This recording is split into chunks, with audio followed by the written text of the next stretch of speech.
energy. Let's bring in Florida Congressman, the great Brian Mast, to discuss further. Hi, Congressman. Good to see you.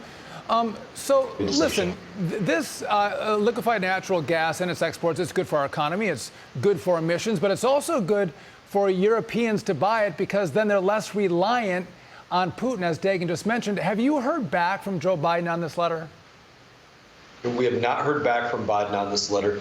And the reason that you haven't heard back is because they're not going to talk about the fact that this is political security and not national security. Political security, not energy security, which equals national security. And in your intro, you were speaking, in my opinion, about the exact right thing.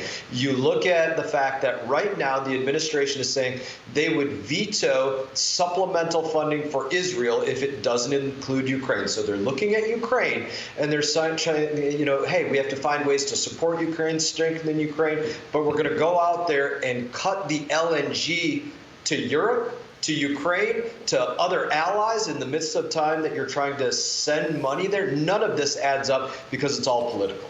Is there anything, Congressman, that fellow Congress in and of itself and the Senate combined, well, the Republicans, can do to stop this, to ensure that our energy security equals our national security?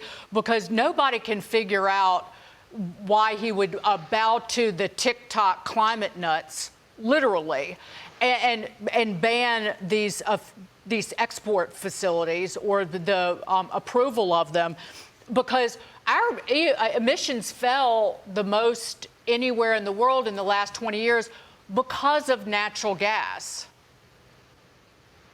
Yeah, the extent of what can be done, which is really an equivalent of pissing and moaning, which is to send a sense of Congress that we believe this is the wrong course of action, probably wouldn't even make it across the desks of the Senate, certainly wouldn't go to Joe Biden. So it would be just this futile effort that goes through the House of Representatives, which really brings you to what takes place with the executive branch. We have to have a new executive. I think the right executive is President Trump, that led our energy industry into the future when he was president. To bring it back to where it needs to be, to recognize friends are friends and enemies are enemies, and you have to make your yes, yes, and your no, no. And we don't have that commitment from this chief executive, Joe Biden, or any attention to detail when it comes to national security. I'll just go back to that same point. It is all political security for them. And when that's their focus, Americans suffer, American businesses suffer, and American security suffers. So just to be clear on this, Republicans in the House, I think you were there when I was there, Brian, we passed the bill that Trump signed that allowed us to export liquefied natural gas. Joe Biden is now shutting down the construction of the facilities so we can actually send liquefied natural gas around the world, especially to our allies, which is, I mean, it's incredibly disheartening. But I want to move to this because we're on a topic of destructive policies leading to national security risks. So let's talk about this. Iran announcing today they will join naval drills with Russia and China just one day after the U.S. strikes Houthis. This is concerning. You're a military guy. When we have Joe Biden's policies that are driving our enemies closer together, Russia, China, and Iran all doing military exercises, what does this mean to you for U.S. security? The only thing surprising about this is that the Houthis were not listed as a part of that military exercise. And again, it goes to what's taking place in terms of political security, not national security, when you have Joe Biden saying, hey, we're going to cancel the foreign terrorist organization in Yemen so that these people can get the money. We're going to keep giving money to Afghanistan. We're going to keep giving money to Iraq. We're going to keep giving money to all these different places, knowing full well that there are fleets of Iranian ghost ships out there moving their energy around, knowing full well that they're coordinating in the attacks to look at what's coming through the Suez Canal. Is it related to Israel or the United States of America, China, Russia, Iran, passing that information to the Houthis, all working in conjunction with one another as a coalition against America.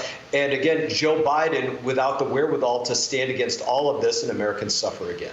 To go back to what we were talking about with the liquefied natural gas and this, and you mentioned fewer than 1/4 of all the ghost ships that these rogue regimes use to transport crude oil around the world have been even sanctioned. And let's not even talk about the complete and utter lack of sanctions enforcement. But their policy is to harm our allies like one tanker load of LNG can heat 1 million homes for, I think, a month, is to harm our allies and put them in terror's way, and then to enrich and aid our sworn enemies. That's the Biden doctrine. Let's switch continents slightly on this and say there's been talk that in light of this announcement on LNG, that you have countries like Japan saying, hey, we're not certain that the United States of America is going to continue to be the supplier of LNG that we need as an island nation dependent on outside energy. And so we're going to have to start to look and see what are the other options out there. Do we want a Japan reliant on an Iran, a Russia, a China, or anywhere else? That's what happens when you make those kinds of decisions. No doubt. I want to move to this, Brian, before I let you go, because America's fast food chains are also paying the price for growing tensions in the Middle East. So we have both McDonald's and Starbucks are blaming their dip in their recent sales announcement on the Israeli-Hamas war. They're perceived to have taken a side, oftentimes on the Israeli side. But this goes back to this point that I think business doesn't want to be involved in politics. And so often today we see businesses getting engaged in politics, splitting the American people in two with whether it's DEI or ESG. What do you think about these sales results and the politics of the Hamas war on Starbucks and McDonald's?